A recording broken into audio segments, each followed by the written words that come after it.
Hey there, you're listening to the Not So Breakfast Show with Sasha and Ish.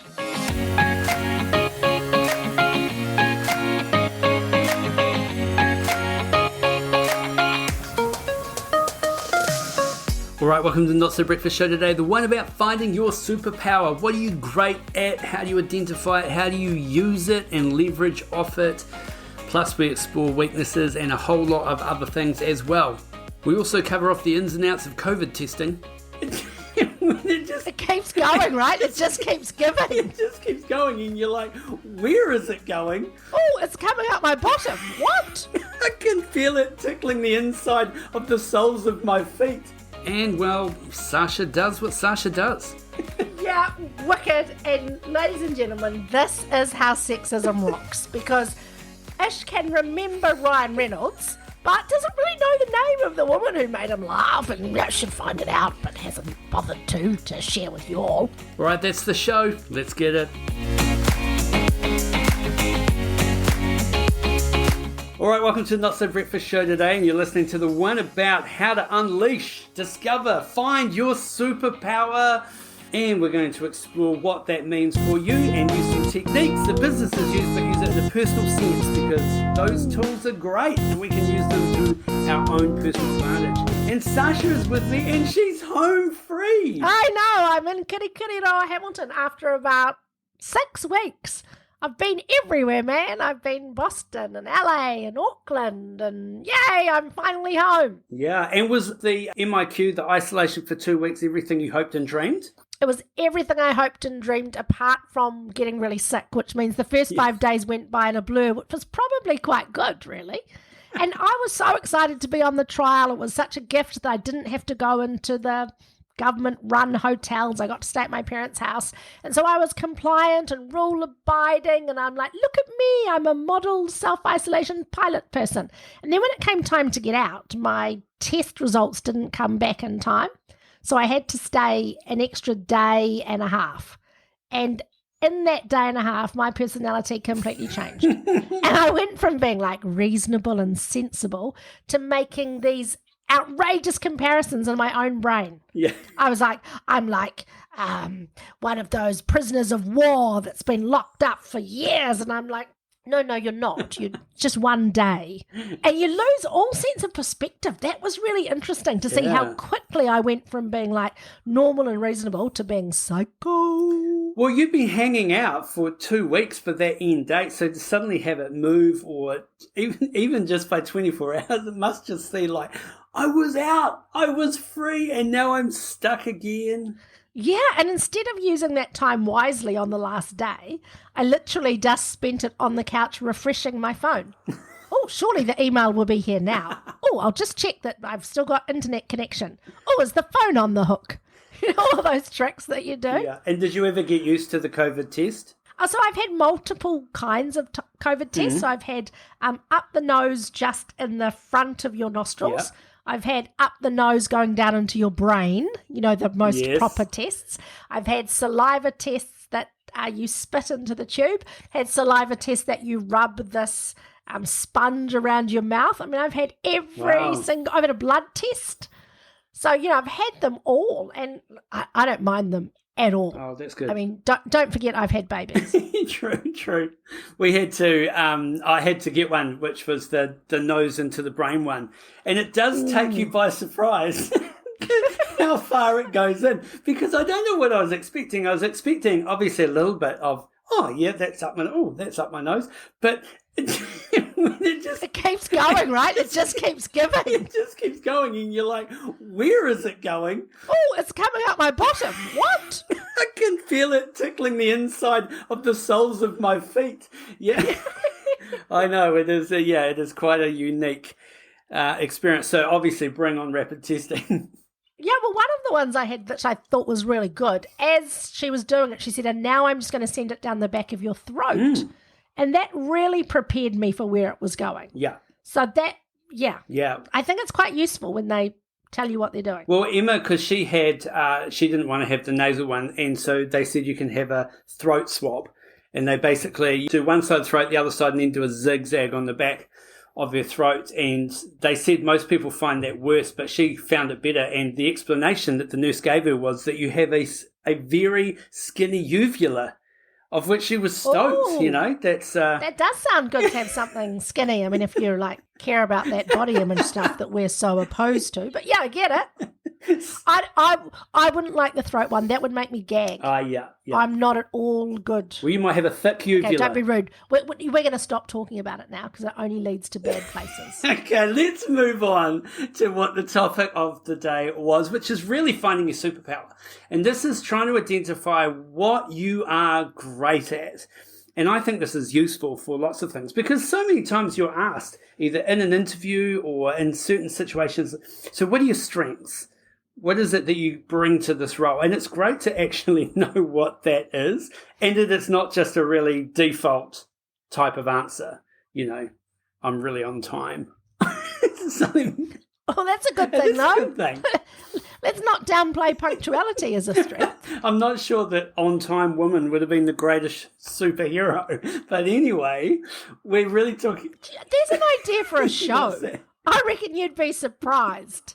On time girl, because so many people get frustrated when others are late. Yeah, it's true. It is true. I get frustrated when others are late. I mean, I would super marry dishes girl, laundry man. Laundry man. Yeah, that'd be a good superhero skill. Laundry man. No one cleans like laundry man can. Take your socks, pick up your dirty jocks. Let's all clap for laundry man. I think we've found out what your strength is. Ad-lib comedy, musical. No one who's listening is laughing. Oh, no, they all are in my mind. So why don't we use a SWOT analysis, which is a business tool that businesses use to find out really, and SWOT stands for strengths, weaknesses, opportunities, and threats. So it's to find out what they are positioned with, what they're great at, where their weaknesses are, and why that will, maybe we discuss why that's an important thing to know personally. And as a result, where are your opportunities, and also maybe what types of threats are out there, and that doesn't have to be a pack of wolves after you, but there's some specific things that I think we could highlight that are interesting to know. But why don't we start with strengths, Sash? Yeah, well, even before we start, and I do this all the time. And I walk into it every single time. So there's two things I want to say. One is, the reason it's really important to understand your superpower is for all of the reasons Ish outlined in terms of when you might need to use it in your life, interviews, getting a sense of what jobs you should put yourself forward for. But I also think just the process of really thinking about who you are and what makes you tick is really useful. Because so often when we find ourselves in conflict in our lives, or when we are disappointed with what our life is providing for us, or we have a sense of dissatisfaction with how our lives are playing out, it's because we are not in a situation where our strengths are being maximized. Yeah. Because when we are doing things that we love and that we're good at, I think there's a certain harmony and synergy that comes in those moments. So by actually giving some conscious thought to, what am I good at? What does make me tick? When am I most happy? When am I most fulfilled? That actually sets us up to more aggressively pursue those things in our lives. And I think that's good for us, and it's good for everyone around us too. Because, happy Sash, happy family. That's kind of how that works. That's the first thing. And the second thing, I love what you're saying about let's have a look at a SWOT analysis. And traditionally, when you look at a SWOT analysis, you rule it up, like you draw a cross on your page and you would put an S on the top left. You'd put a weakness opposite that on the top right. And down the bottom, you'd put opportunity, the O, and threat would go across on the bottom right. So you can imagine that in a 4x4 grid. Actually, some of the most interesting things that will come is when we look at it diagonally. So your idea of threats, so powerful, because often it is the flip side of our strength that is our biggest Achilles heel. Yeah. And that's a threat. It's not the weakness that's a problem. It's the fact that with every strength we have, there's also a corresponding risk. And that's what poses a threat. So I think it's going to be really useful to start unpacking that. So what was your question? So we were going to start with the strengths part. Yeah, okay. But also to add to what you were saying before, I think strength sometimes is the more difficult area for people to start with, because I think we've talked about this before. It's a real Kiwi thing. It's tall poppy syndrome. We often don't tend to build ourselves up. So we might not actually ever verbalize our strengths. So being able to note what they are and then verbalize them is a skill in itself. Yeah, absolutely. It's often so easy to say, here's the things I'm not good at. Oh, it's a big long list. Tell me the things you like about your body. What? What things would you change? Oh, here we go. Same, right? Yeah, and if you are kind of in that camp, one thing that you might find useful is when you think about strengths, identify the strengths that you like in other people. Now, I'm not talking about comparison, because comparison is not what we want to do here. But often when you identify the strengths you like in other leaders or other people and write that list down, what you will end up is a list of things that you are either great at or you completely suck at. So what's useful is then you can start to separate them out into a couple of categories, because you can't be aware of something that you're not aware of. Oh, that sounds profound, or it makes no sense. So say it again. It's one of the two. So it means you can't be aware of... You can't be aware of something that you're not aware of. So you can't see it if you're not actually aware of it. And so sometimes with successful people, what we look at is we kind of go, well, they must be successful because they're charismatic and they've got this quality and that quality and this quality and that quality, and that's why they're successful. But actually, probably the more important question is, what have they got that you don't recognize, that you can't see? Because often that quality, that skill, that thing is actually what's getting them there. The rest of it is just wrapping. It's just what people are saying. It's the sizzle. It's the sizzle. Right. Yeah, absolutely. Okay. There's a couple of things that leap out for me from what you're saying there. One is this idea of identifying it in others. So I can think for myself, every time someone stands up and says something courageous or brave or is outspoken, within me, I go, yeah, rah! Like I love that and I aspire to that. And I think there are other people in my life who might say, well, you have a bit of that in you, Sash. That's right. You have a bit of standing up when you think something needs to be said. And I admire it and I aspire to it. Yeah. I also can think about people and they're so organised. So like you open their diary and they've got like a little planner of what they're going to do that week and that day, and they've got a colour coordinated, and everything within me goes, oh, I love that so much, but it comes from deficit. It doesn't come from the fact that that's what I'm like. So there's two examples where I can go, I recognise that strength and love it, and I think I have a bit of that in me. And then there's another way of being that I go, oh, I love that and I want that, but it's not something that comes naturally to me. It's not a natural strength. Yeah, correct. And that's why doing this type of... Sorry, do you mean correct? That's not a natural strength. That's exactly what I meant, Sash. Okay, thank you. I'm going to reflect on that feedback. Which is one of your strengths. So... No, so which is quite an important distinction, though, because like I think when you do a SWOT analysis, it's sometimes hard to create the list because you just default back to, oh, well, I'm good at this thing. And that's probably true, but it's like, how big can you get that list? What other perspectives, or maybe you could even ask someone what your strengths are and what they consider a strength, because sometimes what someone else sees in you might not consider a strength, but they absolutely do. And they, by switching on the levels of awareness, suddenly it becomes something that you hadn't considered using in the way that they see you using it. So it becomes a strength. Yeah. And that kind of goes to what you were saying earlier about you can see all the outworkings of stuff. Oh, that person's charismatic, they're confident, whatever. But there might be some things that underpin that, and that's where the actual strength or superpower is, and that's not immediately visible to you. And that's interesting, because I was just going to say that one of the ways I think you can identify your strengths is to say, what comes easily to me? What do I not struggle with? What comes easily? But then that masks the strength of things like perseverance or the strength of discipline. So it's interesting, to think about. I mean, what would you say your strengths are, Ish? I mean, when you say them, I want to laugh to get you back for being mean about me. our relationship's so strong, Sash. It's that we can just give it backwards and forwards like that. What do you got? What do you got, man? Give me a strength. Come on, name one. Okay, one of my strengths is being able to make things simple.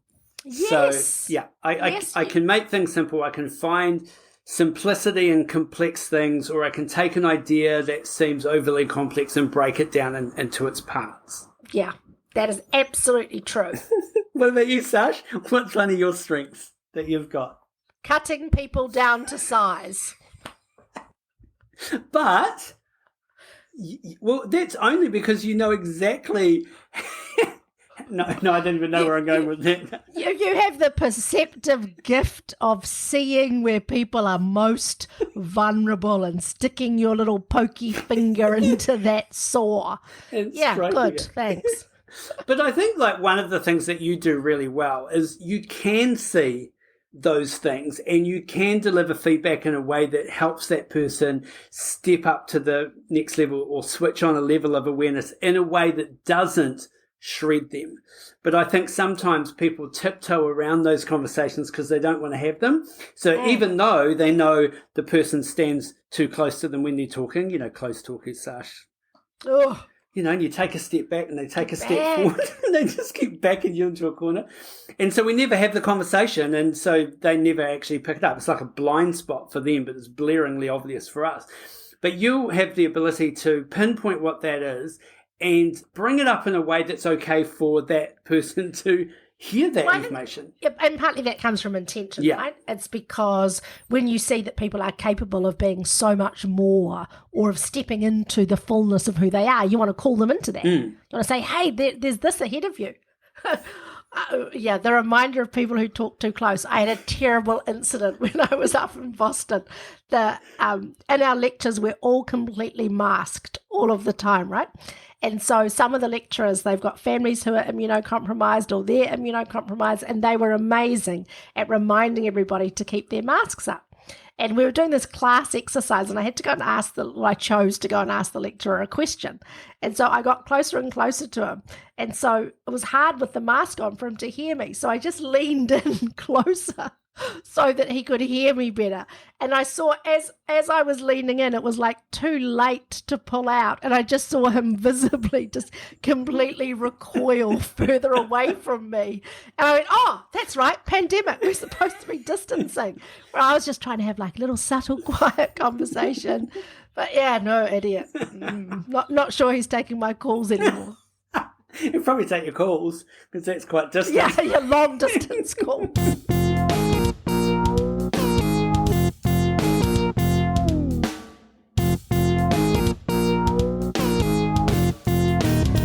So in the strengths thing, I think, maybe even Google a list of personality traits or things like that, things that help give you ideas that you might want to explore. Ask somebody else. Look at other people that you admire and what is it that you admire about them? Because chances are if you're seeing it, you have it or you want it, but you're aware of it, and then you can start to look at where that fits, whether it's a weakness or maybe it becomes an opportunity. Yeah, and I don't think there's a rhyme or reason about whether you're choosing skills or behaviours or attributes. So you might say, well, one of my superpowers is I have natural born confidence. You go, oh, that's great. That's good to acknowledge. But so what? That might lead to a skill of being able to have difficult conversations or a willingness to have difficult conversations. It might lead to being good at public speaking. It might lend itself into leadership. So don't get hung up on whether you go, well, I'm good at writing reports. Yep, good. That might be your superpower. One of the things. Yeah. So it can be okay for the things to be kind of values or attributes, and it's okay for them to be skills. You're just looking to build this list of stuff that you go, yeah, you know what? I'm really good at that. Woohoo! Yeah. And then once you've built your list, think about the thing that you're great at, and then think, where have you applied it? Because this is really where it's useful in that interview situation. So someone might ask you a question. So what are your strengths or what are the things that you're good at? And you say, I'm really good at X. And then they might say, well, can you give me an example? And Don't be silly. I've seen people sit there just go, And they can't come up with one. So they've been either told that that was a strength, or they consider it a strength, but it's more important that you know where you use it or when you've used it. Absolutely. Like, what is the practical outworking of that? I was reading a Twitter thread today, was super cool, about this woman said, the other day I had to go into my car because I'd left my cell phone charger in the car. And as I entered the car park building, there's a guy leaning over, and she immediately recognized that he was choking. So within about 20 seconds, she went and Heimlicked him. And this, apparently it was a grape, and it just went went like 5 meters projectile out of his mouth. And so what she was reflecting on was like the randomness of her going to get her phone charger at that time. And it was a bit kind of supernatural scary, but also that she was the person who came into the car park at that time, and she happens to be like a Heimlich queen. It's like one of her things. Wow. So your idea about when do you use this thing that you're good at, if you think about, a superhero movie, a situation calls for a particular type of hero. So think about, when are you able to call on this thing in a way that serves others, and that makes it a superpower versus just a nice to have thing. Yeah, that's awesome. That's great. I love it. So when we talk about weaknesses then, if we go strengths is the positive, then sometimes we think weaknesses is the negative, but weaknesses doesn't necessarily mean it needs to be a negative. I think often a weakness that you might have within a team environment is an opportunity for someone else to step into. And that's really what we want in high-performing teams. It's really everybody playing to their strengths, knowing what they are best at and what they could improve on, and allowing other people and not be threatened by other people stepping into that space. So much this, man. So much this. I still, and we've talked about this before, I still am excited about who I'm going to become when I grow up. And in my idealized version of myself, what that's going to look like.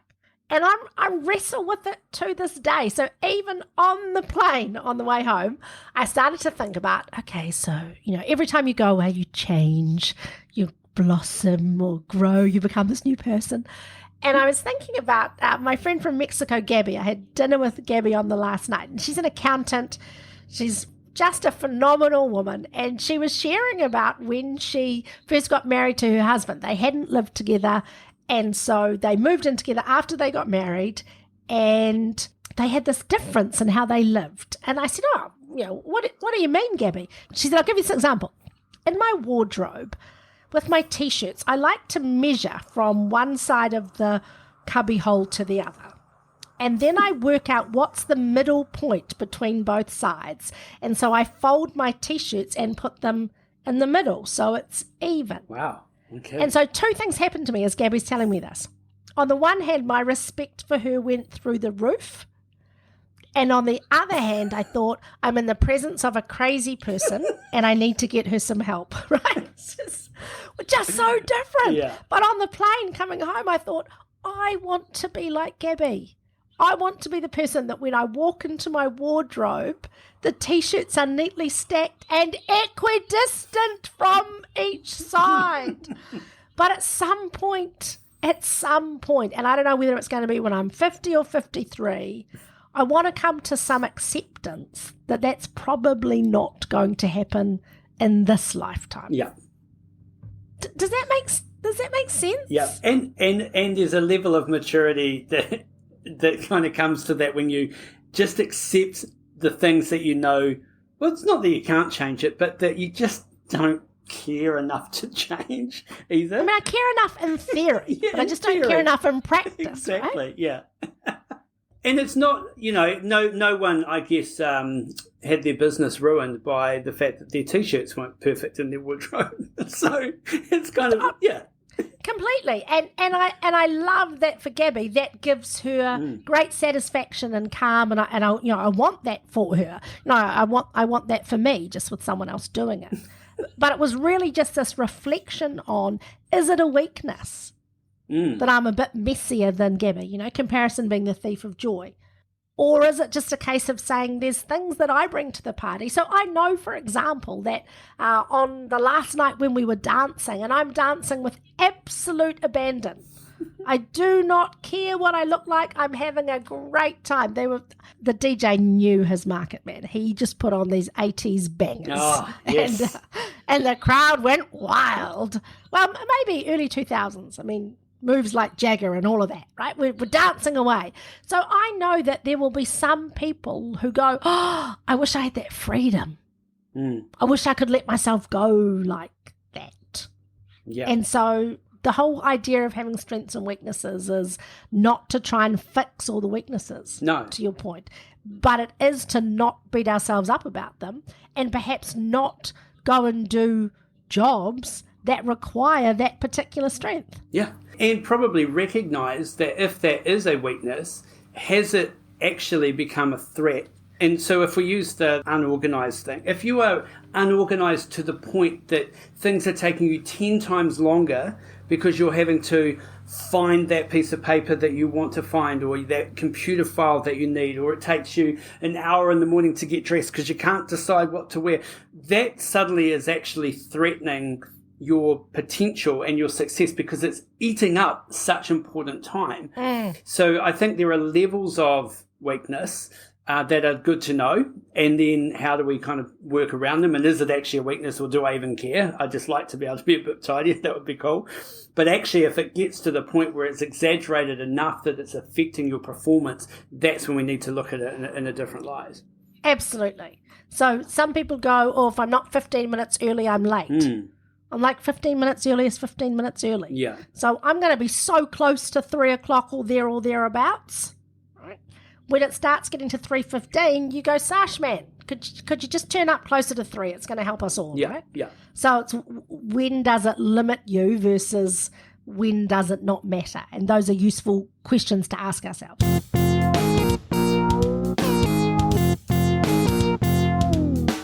The other corner of our matrix that we're kind of talking about here is opportunities. And opportunities present themselves often from weaknesses or from threats or from things that you are strong at and where your strength can be applied, but you're not applying it in a new area or a new phase, if you like. So really it's trying to identify exactly what the opportunities are, and then more importantly, do you want to pursue them? Yeah, it's this idea that to really be in the fullness of our superpower, it's about being ready, being ready to act. And in fact, the whole kind of origin story for all of the superheroes, that we know of, they all wrestle with their superpower to a certain extent, right? Their strength is like a burden for them. Yeah. And they, try and pretend that they're not Spider-Man or Superman or Laundry Man. Well, they often end up spending all their time trying to hide their weakness. Yeah. I mean, Superman had kryptonite. He spent a lot of time trying to keep that a big secret. And then all of a sudden, someone's like holding up this green rock and he's got no powers anymore. What was Batman's? Batman didn't even have a superpower. He was just rich. Just rich. Yeah. I mean, rich as a superpower. Tony Stark, Iron Man, he was rich too. Use your power for good, man. Yeah. Elon Musk, if you're listening. We'll be right back. If there was one skill that could double your income, advance your career, and increase your ability to influence, it is the skill of presenting. Whether it's on stage, in the boardroom, or at a job interview, the 30-Minute Presenter program will help take you to the next level. So check out our Instagram page, click the link in the bio, and get started on the 30-Minute Presenter program.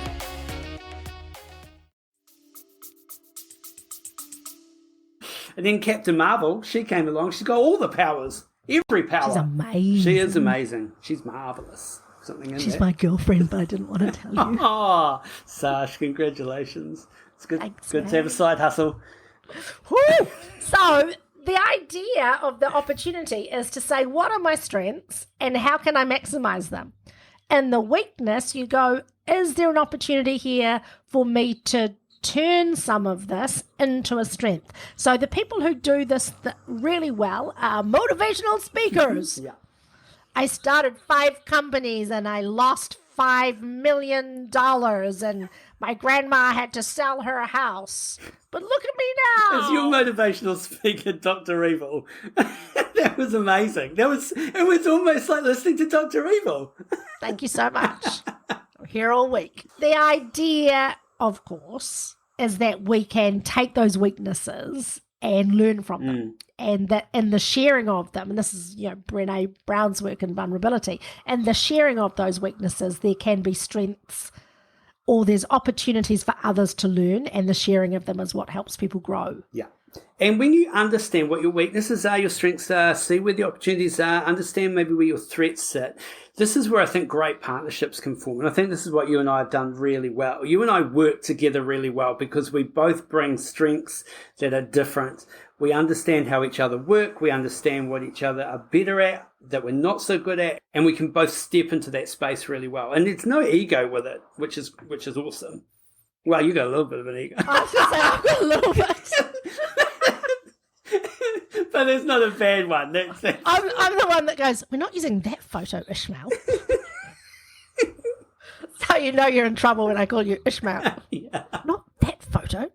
That makes me look exactly how old I am. So the thing with our threats are, and I mentioned this right at the top of this episode, is often it's the flip side of the coin of your strength. So what is the risk of your strength? So if you say, well, one of my strengths is I'm a confident speaker. So the threat to you, or the risk in that, is that you forget to listen. And so you just become a blowhard, blah, blah, blah, and you don't bring people with you because you end up being a little bit my way or the highway because you take up too much oxygen in the room.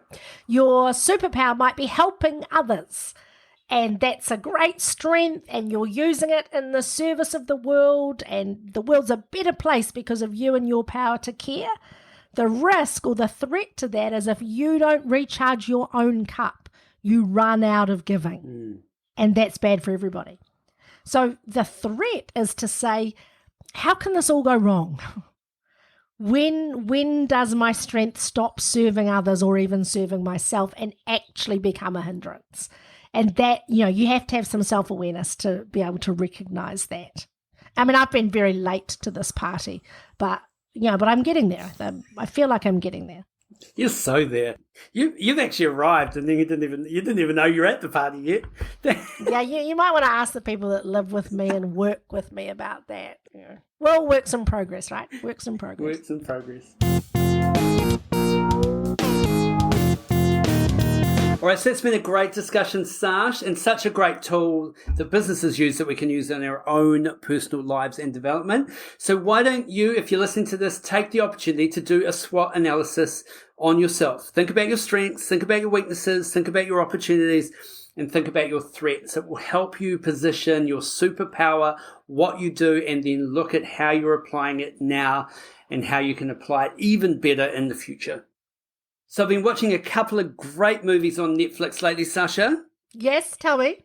So I watched one called Red Notice. Oh, you're hilarious. Okay, give me your review of Red Notice, and then I'll tell you what's wrong with it. Go. No, okay. Go. So one, it's got Ryan Reynolds, and I love Ryan Reynolds. Ryan Reynolds, who plays one character only. Look, he Deadpool, doesn't need. He's the same guy. He doesn't need any more depth. He's nailed it. His superpower is being Ryan Reynolds. So I do love Ryan Reynolds. So it ticks all my boxes there. I love The Rock. I love Wonder Woman. What's great about The Rock is it describes his acting. It's like a rock. Is my movie viewing that shallow? I just sat there and laughed my head off the whole movie. So I watched it the other night, and as I was watching it, I'm going, this movie is terrible. And then I'd laugh out loud, and I'd go, okay, it's funny, it's still terrible. And then I'd laugh out loud again. So I loved it because it's such an easy romp. Yeah. It makes no sense. The plot has so many holes in it. But when how do you say it? Gal Gadot? I don't know. When Wonder Woman comes out of the sea in the swimsuit onto the boat at the end, It was worth the It was watch. worth the watch. It had those Indiana Jones undertones as well. So I was just... Oh, man. okay. And the other one was, it's a Marvel movie called Shang-Chi. Oh, I don't know about this, so tell me all about it. It's, I guess in the Marvel universe, it's kind of, it doesn't really matter when you watch it. So at the moment, you know, if you're watching the Marvel movies, you watch them in that chronological order right through to the snap of Thanos. But this one, it kind of sits somewhere between after the snap of Thanos and when everyone comes back, but it doesn't actually matter as far as the chronological order. Although I'm sure there's a whole lot of Marvel people listening to this going, no, you have to watch it after Iron Man 2. And I also think there's a whole lot of non-Marvel people who've just pressed stop. Just pressed stop. It was just so good. It's just kung fu action. It's got some great actors in it. It's got the, I don't know her name, and I should know her name, but she was in Crazy Rich Asians. She was the friend of the love interest of the guy. She is hilarious, and it just had great comedy. It just had those moments where you're just laughing your head off in amongst a whole lot of action, and yeah, it was great. So those are my two movies, and I felt really good after the weekend. Great.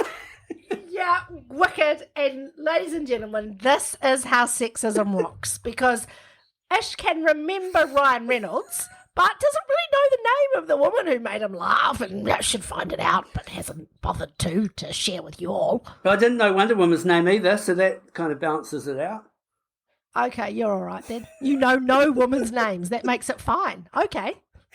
How is this helping you? Oh, man. Have you? I've been watching on Apple. I think it's on Apple. No, lies. Disney Plus.